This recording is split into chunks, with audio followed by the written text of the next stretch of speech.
वही क्रिसमस और नए साल का जश्न मनाने के लिए टूरिस्ट पर्यटक स्थलों का रुख करने लगे हैं, लेकिन कई बार राह इतनी आसान नहीं होती क्योंकि पर्यटकों को अपने फेवरेट राज्य हिमाचल प्रदेश जाने के दौरान कई मुश्किलों का भी सामना करना पड़ रहा है। अभी शिमला और मनाली जा रहे लोग कुछ ऐसी ही सिचुएशन से गुजर रहे हैं। रिपोर्ट देखिए।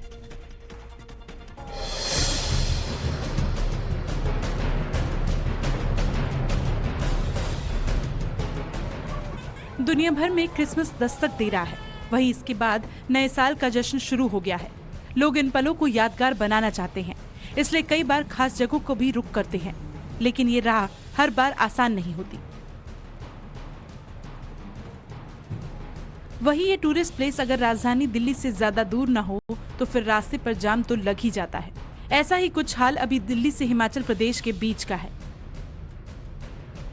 यहाँ रास्ते में कई किलोमीटर तक जाम लग गया है। ये नजारा कालका शिमला नेशनल हाईवे 5 का है। शिमला के वाकना घाट के बीच पूरा हाईवे गाड़ियों से भरा पड़ा है। जहाँ तक आपकी नजर जाएगी वहाँ तक आपको बस गाड़ियाँ ही गाड़ियाँ नजर आएंगी। सड़क के दोनों तरफ गाड़ियों की लंबी कतार लग गई है। जहाँ जाम से थोड़ी राहत है वहाँ गाड़ियाँ बमुश्किल रेंग रही है। हिमाचल में सैलानियों का सैलाब उमड़ पड़ा है। उनके भारी तादाद में आने की वजह से जाम की स्थिति पैदा हो गई है। दिल्ली शिमला और दिल्ली मनाली हाईवे पर जगह जगह ऐसे ही हालात हैं, जिसकी वजह से टूरिस्ट को भारी दिक्कतें हो रही हैं। कई घंटों वो रास्ते में ही फंसे रहे। उनको खाने पीने की समस्या का भी सामना करना पड़ा।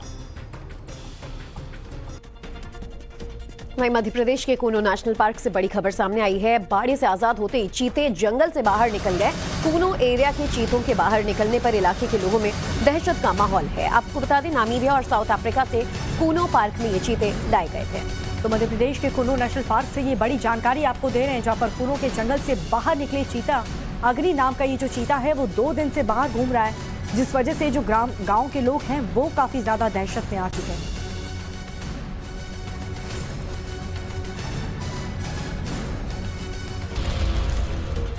Welcome back. और चलिए अब आपको दिखाते हैं उन 24 बड़ी शख्सियतों की खबरें जो सुर्खियों में रहे। ये वो चेहरे हैं जो आगामी लोकसभा चुनाव में निभाएंगे अहम भूमिका। 30 दिसंबर को अयोध्या में प्रधानमंत्री नरेंद्र मोदी का रोड शो होगा। ऐतिहासिक कार्यक्रम होने जा रहा है, जहां पर स्वस्ति वाचन और शंख ध्वनि के बीच होगी पीएम पर पुष्प वर्षा। अयोध्या में प्रधानमंत्री के रोड शो के दौरान रामपथ और भक्ति पथ से लोग करेंगे आगमन। जगह जगह स्टेज पर खड़े होकर आशीर्वाद देंगे साधु संत। अहमदाबाद में प्रधानमंत्री सम्मान निधि योजना के लाभार्थियों से मिले गृह मंत्री अमित शाह। कहा कि पीएम मोदी ने 60 करोड़ गरीबों की जीवन शैली को ऊपर उठाया है। हरिद्वार की दिव्य आध्यात्मिक महोत्सव में शामिल हुए संघ प्रमुख मोहन भागवत। 3 दिवसीय कार्यक्रम के आचार्य पीठ की स्थापना के 25 साल पूरे होने पर कार्यक्रम। कोलकाता में हो रहे गीता पाठ कार्यक्रम के लिए प्रधानमंत्री नरेंद्र मोदी का संदेश में लिखा, 1 लाख लोगों का गीता पाठ करना प्रशंसनीय है। आगामी लोकसभा चुनाव पर बोले केंद्रीय मंत्री धर्मेंद्र प्रधान। कहा, देश के विकास को नई ऊंचाइयों तक पहुंचाने के लिए मोदी सरकार की जरूरत। गौतम बुद्ध यूनिवर्सिटी के दीक्षांत समारोह में शामिल हुए उपराष्ट्रपति जगदीप धनखड़। सीएम योगी आदित्यनाथ भी इस कार्यक्रम में शामिल हुए। पीएम मोदी और अमित शाह से मुलाकात पर बोले छत्तीसगढ़ के उप मुख्यमंत्री अरुण साव। कहा, सौजन्य भेंट थी, राज्य से जुड़े कई मुद्दों पर हुई चर्चा। केंद्रीय मंत्री जितेंद्र सिंह ने कहा कि 30 दिसंबर से शुरू होगी कटरा से दिल्ली के लिए नई वंदे भारत ट्रेन। उधमपुर और कटवा में भी होगा पड़ाव। डब्ल्यूएफआई के पूर्व अध्यक्ष बृजभूषण शरण सिंह ने कहा, सुप्रीम कोर्ट के आदेश से चयन हुआ। संजय सिंह मेरे कोई रिश्तेदार नहीं है। मराठा आरक्षण को लेकर के एकनाथ शिंदे का बयान। कहा कि सुप्रीम कोर्ट ने जन भावना को देखते हुए क्यूरेटिव पिटीशन एक्सेप्ट किया है। कोर्ट का धन्यवाद। पूर्व सीएम भूपेश बघेल का बयान। कहा, कांग्रेस गठबंधन टीम की बैठक हुई है, राज्यों में गठबंधन को लेकर प्रदेश अध्यक्षों से बातचीत करेंगे। विधानसभा चुनाव में हार को लेकर के टीएस सिंहदेव का बयान। कहा कि हार की वजह एक नहीं, भ्रष्टाचार के आरोप, तालमेल में कमी से प्रदर्शन खराब हुआ है। एमपी के उमरिया जिले के दौरे पर पहुंचे पूर्व सीएम शिवराज सिंह चौहान। देवी बिरासनी की पूजा अर्चना की। पत्नी साधना सिंह भी रही साथ। डीएमके सांसद दयानिधि मारन के बयान पर सियासत तेज। गिरिराज सिंह ने लालू नीतीश से पूछा, इंडी गठबंधन को हिंदी भाषी लोगों से नफरत क्यों? दयानिधि के बयान पर सम्राट चौधरी का पलटवार। सोशल मीडिया पर लिखा, बिहार के लोगों का अपमान कर रहा है घमंडिया गठबंधन।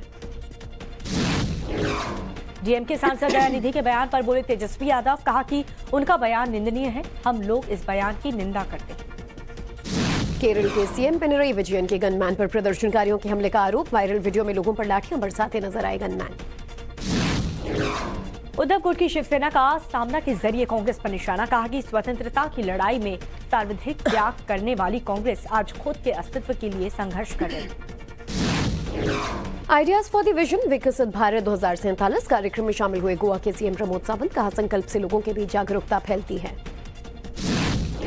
मध्य प्रदेश के उमरिया जिले के दौरे पर पहुंचे पूर्व सीएम शिवराज सिंह चौहान की देवी बीरासनी की पूजा अर्चना, पत्नी साधना सिंह भी उनके साथ मौजूद रही। मध्य प्रदेश के मुख्यमंत्री मोहन यादव से मिले केंद्रीय मंत्री अनुराग ठाकुर, कहा राष्ट्रीय युवा दिवस और खेलो इंडिया को लेकर चर्चा हुई। देहरादून के पवेलियन ग्राउंड में विशाल युवा पदयात्रा में शामिल हुए सीएम धामी, कहा कि अटल बिहारी वाजपेयी के संकल्प पर काम कर रही है हमारी सरकार। मुंबई के वर्ली नाका में स्वच्छता अभियान में शामिल हुए सीएम एकनाथ शिंदे, पानी की बौछार कर की सड़कों की सफाई।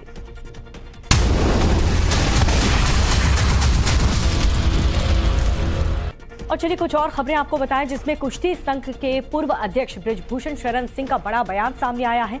विवादों के बीच बृजभूषण सिंह ने कहा है कि मैं कुश्ती से नाता तोड़ चुका। आपको बता दें, इस मामले में बृजभूषण ने कहा कि डब्ल्यूएफआई के पूरे मामले से मेरा कोई लेना देना नहीं है। संजय सिंह को लेकर उन्होंने कहा कि वो कोई मेरे रिश्तेदार भी नहीं है। सुप्रीम कोर्ट के आदेश पर ही कुश्ती संघ का चुनाव हुआ था। संजय सिंह भुइहार बिरादरी के हैं, यानी कि मेरे वो रिश्तेदार नहीं है। आनन फानन में पुरानी कमेटी को एक निर्णय लेना पड़ा। मैंने 12 साल तक कुश्ती के लिए काम किया, अच्छा किया या गलत किया, इसका मूल्यांकन समय करेगा। और एक तरीके से कुश्ती खेल से मैं संन्यास ले चुका हूं, मतलब कुश्ती से मैं अपना नाता तोड़ चुका हूं। अब जो भी फैसला लेना है, सरकार से बात करना है या कानूनी प्रक्रिया को अडॉप्ट करना है, ये चुने हुए जो फेडरेशन के लोग हैं वो अपना फैसला लेंगे। मैंने कुश्ती से संन्यास ले लिया है। मेरा लोकसभा का चुनाव आ रहा है और भी मेरे पास बहुत काम है। तो अब जो भी कहना होगा, सरकार से बात करनी होगी या कोर्ट में जाना होगा, इससे मेरा कोई लेना देना नहीं है। तो वहीं इस पूरे मुद्दे पर ओलंपिक ब्रॉन्ज मेडल विजेता साक्षी मलिक का क्या कहना है, सुनिए। पहले तो पुख्ता सबूत नहीं है कि ऑन रिटर्न नहीं आया है कि फेडरेशन रद्द हुई है या सिर्फ संजय सिंह को रद्द किया जा रहा है, तो रद्द किया गया है। तो जैसा भी मुझे प्रॉपर तरीके से पता चलेगा मैं आपके साथ ज़रूर बातचीत करूँगी। हमारी जो लड़ाई है वो सरकार से ना थी और ना आगे रहेगी। हमारी लड़ाई सिर्फ एक आदमी से थी। हमारी लड़ाई जो है महिलाओं के लिए थी, फेडरेशन में जो बेटियां हैं, जो नए रेसलर्स हैं, उनके लिए थी। और बस ये लड़ाई हम लड़ रहे हैं अपने तरीके से, जैसे भी है।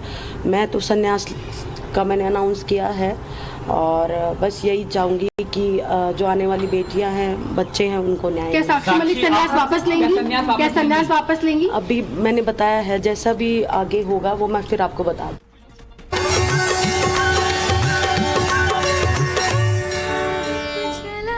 खबरों में आगे बढ़ेंगे। अयोध्या में भव्य और दिव्य राम मंदिर बनकर लगभग तैयार है, तो वहीं अब रामलला के प्राण प्रतिष्ठा की तैयारी है। प्राण प्रतिष्ठा को लेकर के देश ही नहीं बल्कि विदेशों में भी राम भक्तों में काफी उत्साह देखने को मिल रहा है। धरती से आसमान तक जय श्री राम की गूंज सुनाई दे रही है। इस पर एक खास रिपोर्ट आपको दिखाऊं।